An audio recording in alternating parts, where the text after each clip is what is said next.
Hello ma'am, welcome to social post. Thank you. Ma'am, ఇప్పుడు SEBI నుంచి కొత్త rules ఏమేమి వచ్చినాయి మ్యామ్? ఇప్పుడు ఏదైతే మ్యూచువల్ ఫండ్స్ ఇండస్ట్రీ నుంచి కొన్ని రూల్స్ అనేది పాస్ ఆన్ చేయడం జరుగుతుంది. ఇంకోటి ఏంటంటే, ఏదైతే ఇప్పుడు మనం పిఎఫ్ ఎలా అయితే కట్ అవుతుందో అలాగే మన సాలరీ నుంచి సో పేరోల్. మనకి పేరోల్ లాగా మనకి మ్యూచువల్ ఫండ్స్లో మనకి సమ్ సార్ట్ ఆఫ్ మనీ అనేది కట్ అవ్వడం తీసుకురావడం అని చూస్తున్నారు.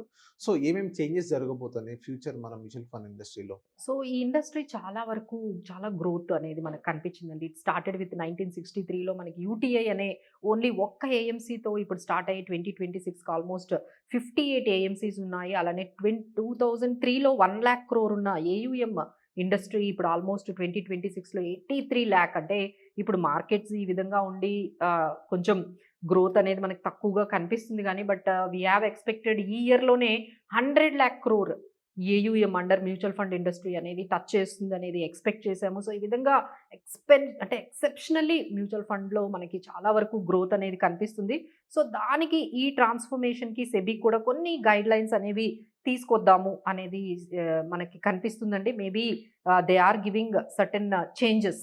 ఎలాంటి చేంజెస్ మనం ఇంకా ఫ్యూచర్లో రాబోతున్నాయి అంటే మీరు చెప్పినట్టుగా payroll linked SIP model.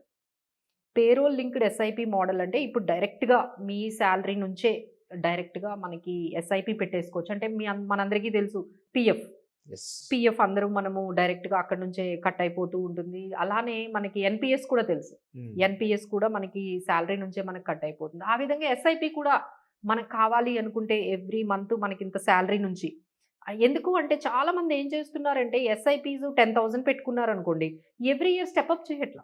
Okay, మీకు శాలరీ పెరిగితే పెంచాలి కదా, అవును, అలా పెంచకుండా ఉన్నారు. సో ఇలా చేస్తే మనం ఎవ్రీ మంత్ మన శాలరీ నుంచి 10% ఖచ్చితంగా సేవ్ కానీ పెట్టేసుకుంటే ఆటోమేటిక్గా మనకి ఈ ఆటోమేటెడ్ సేవింగ్స్ అనేవి బాగా అలవాటు అవుతుంది. సో ఇన్వెస్ట్మెంట్స్ కూడా బాగా క్రియేట్ అవుతాయి. సో ఈ మోడల్ బాగా సక్సెస్ఫుల్ అయ్యే ఛాన్సెస్ అయితే మనకు కనిపిస్తుందండి. తర్వాత ఎంఎఫ్ కమిషన్స్ అంటే మ్యూచువల్ ఫండ్ డిస్ట్రిబ్యూటర్స్కి కమిషన్స్ వస్తాయి. 0.5%. సో ఇదేంటంటే ఈ ఎంఎఫ్ యూనిట్స్ని కూడా అంటే ఎట్లా అంటే ఏఎంసీస్ ఎప్పుడైతే వాళ్ళకి డిస్ట్రిబ్యూషన్ చేస్తుందో కమిషన్, సో ఆ కమిషన్తో యూనిట్స్ కొనుక్కోవచ్చు.